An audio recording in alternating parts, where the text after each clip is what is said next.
Pembentukan kelengkapan negara setelah kemerdekaan. Latar belakang sidang PPKI.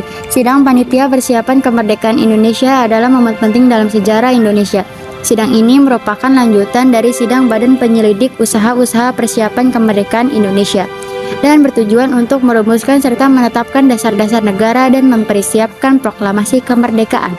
Setelah Jepang menyerah pada Sekutu, pada tanggal 15 Agustus 1945, kondisi di Indonesia mengalami ketidakpastian. Jepang yang saat itu masih berkuasa di Indonesia mulai kehilangan kendali. Situasi ini dimanfaatkan oleh para pejuang kemerdekaan Indonesia untuk mempercepat proses kemerdekaan. Pada tanggal 7 Agustus 1945, dibentuklah Panitia Persiapan Kemerdekaan Indonesia yang bertujuan untuk melanjutkan pekerjaan yang telah dimulai oleh BPUPKI. PPKI terdiri dari 21 anggota yang dipilih oleh Jepang. Ada Insinyur Soekarno sebagai ketua dan Muhammad Hatta sebagai wakil ketua. Adapun 19 orang yang sebagai anggota.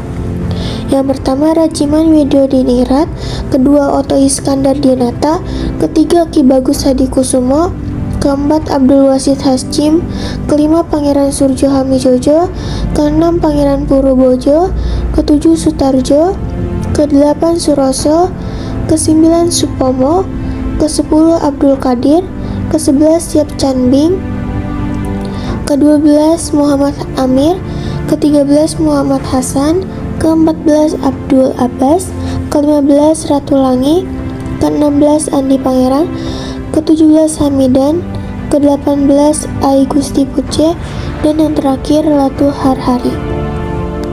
Selanjutnya ada 3 hasil sidang pertama PPKI pada tanggal 18 Agustus 1945. Yang pertama mengasah UUD 1945. Pada sidang pertama PPKI, Panitia Persiapan Kemerdekaan Indonesia mengambil langkah-langkah monumental dengan mengasah Undang-Undang Dasar 1945 sebagai konstitusi negara. Keputusan ini mengukuhkan fondasi hukum yang akan menjadi pedoman bagi jalan pemerintahan dan kehidupan kebangsaan. UUD tahun 1945 tidak hanya menjadi simbol kedaulatan bangsa, tetapi juga sebagai landasan yang kokoh dalam pembangun Indonesia merdeka dan berdaulat. Yang kedua, mengangkat presiden dan wakil presiden. Pada sidang ini, Insinyur Soekarno secara resmi diangkat sebagai Presiden Republik Indonesia, sementara Dr. Randes Muhammad Hatta mendampingi beliau sebagai wakil presiden. Mengangkat ini merupakan manifestasi dari cita-cita bangsa untuk memiliki pemimpin yang mampu membawa Indonesia maju kemerdekaan sejahtera.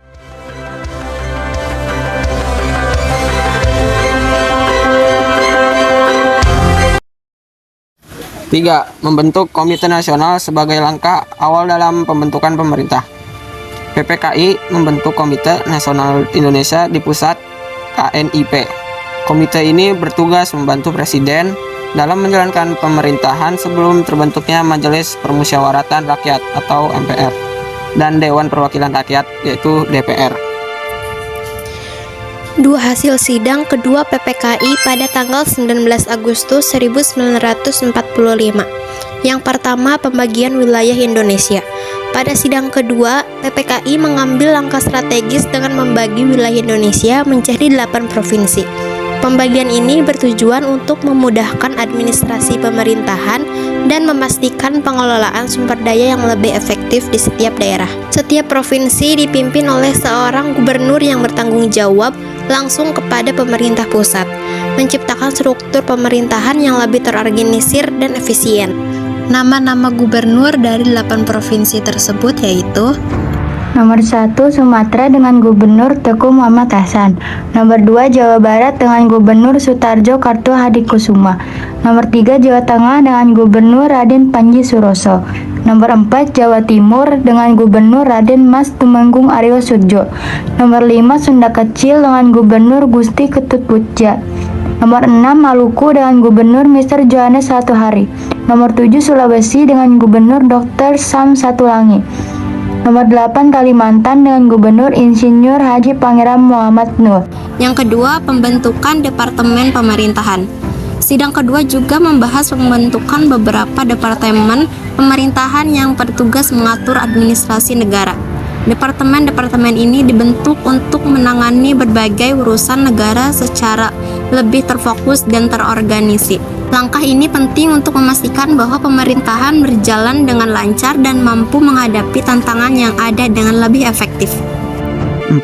Hasil sidang ketiga pada tanggal 22 Agustus 1945. 1. Pembentukan Komite Nasional Pusat. Hasil sidang pertama dalam sidang ketiga yang dilakukan oleh PPKI adalah pembentukan KNIP, Komite Nasional Indonesia Pusat. KNIP dibentuk dengan tujuan pemilu yang akan dilaksanakan mendatang, fungsinya sebagai pusat dari Dewan Perwakilan Rakyat.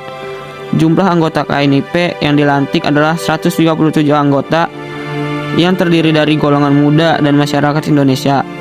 Selain itu, hasil dari sidang KNIP ini adalah ditunjuknya Kasman Singodimejo sebagai ketuanya.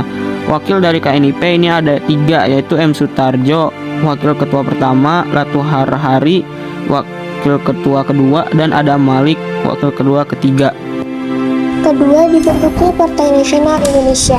Salah satu hasil sidang pada sidang ketiga PPKI adalah perencanaan pembentukan PNI. PNI dirancang untuk membantu menjadikan negara Indonesia yang adil, makmur, dan berdaulat dan berdasarkan kepada kedaulatan rakyat. PNI akan diketuai oleh Insinyur Soekarno. Namun, Partai Nasional Indonesia yang dirancang sebagai Partai Tunggal Negara Indonesia, pembentukannya akan dibatalkan pada akhir Agustus 1945. Pada akhirnya, rancangan ini tidak jadi terlaksana. Yang ketiga, ada pembentukan Badan Keamanan Rakyat atau BKR. Hasil sidang lain pada sidang ketiga PPKI adalah membentuk Badan Keamanan Rakyat atau BKR. BKR dibentuk untuk menjalankan fungsinya, yaitu sebagai penjagaan umum untuk setiap daerah di Indonesia. Ketika BKR resmi dibentuk, organisasi-organisasi lain seperti HEIHO, Laskar Rakyat, dan PETA dibubarkan. Selanjutnya, pada tanggal 23 Agustus, sejumlah organisasi seperti BKR atau Badan Keamanan Rakyat, PNI atau Partai Nasional Indonesia, KNIP atau Komite Nasional Indonesia dibentuk dengan tujuan baik. Pengumuman tersebut dipimpin oleh Insinyur Soekarno. Sekaligus sidang yang dilaksanakan pada Gedung Pusat Kebaktian Jawa yang berlokasi di Gambir untuk membentuk KNI.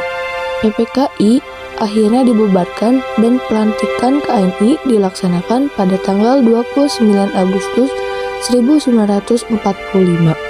Ketuanya adalah Kasman Singodimejo, ditemani Sutarjo sebagai Wakil Ketua 1, Latu Harhari sebagai Wakil Ketua 2, dan Adam Malik sebagai Wakil Ketua 3. Anggotanya berjumlah 137 orang. Dibentuknya Tentara Keamanan Rakyat atau yang kita sebut TKR.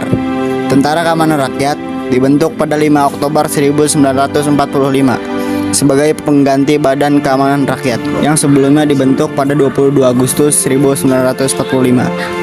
Awalnya, BKR merupakan bagian dari Badan Penolong Keluarga Korban Perang, tapi kemudian diubah oleh PPKI. Kedatangan sekutu ke Indonesia yang ternyata juga membawa dan mempersenjatai Belanda memicu perlawanan rakyat dan tidak menandakan bahwa BKR tidak lagi dapat dipertahankan. Alasan perubahan BKR menjadi TKR adalah yang pertama, kedatangan sekutu kembali ke Indonesia. Yang kedua, keotonomian BKR menyulitkan pemerintah dan menilai kekuatannya. Yang ketiga, banyak senjata jatuh ke tangan pemuda non-BKR, menyulitkan pengawasan. Peran TKR dalam mempertahankan kemerdekaan. TKR berperan dalam peluncuran senjata Jepang untuk mendapatkan persenjataan perang dan mencegah senjata jatuh ke tangan sekutu. Salah satu contohnya adalah di Tamagung, di mana TKR memilih jalur perundingan yang dipimpin oleh Bambang Suyotozo sehingga menghindari pertumpahan darah. Selain itu, TKR juga berperan dalam pertempuran Ambarawa pada tanggal 20 November hingga 15 Desember 1945. TKR Tamagung mengirim pasukan di bawah pemimpin Wali Kota Suharto yang tergabung dalam Batalion 1 atau Res 18 pada tanggal 29 November 1945. Pasukan ini menghadang konvoi sekutu di desa Ngipik, tetapi Suharto dan 20 prajuritnya gugur dalam pertempuran tersebut.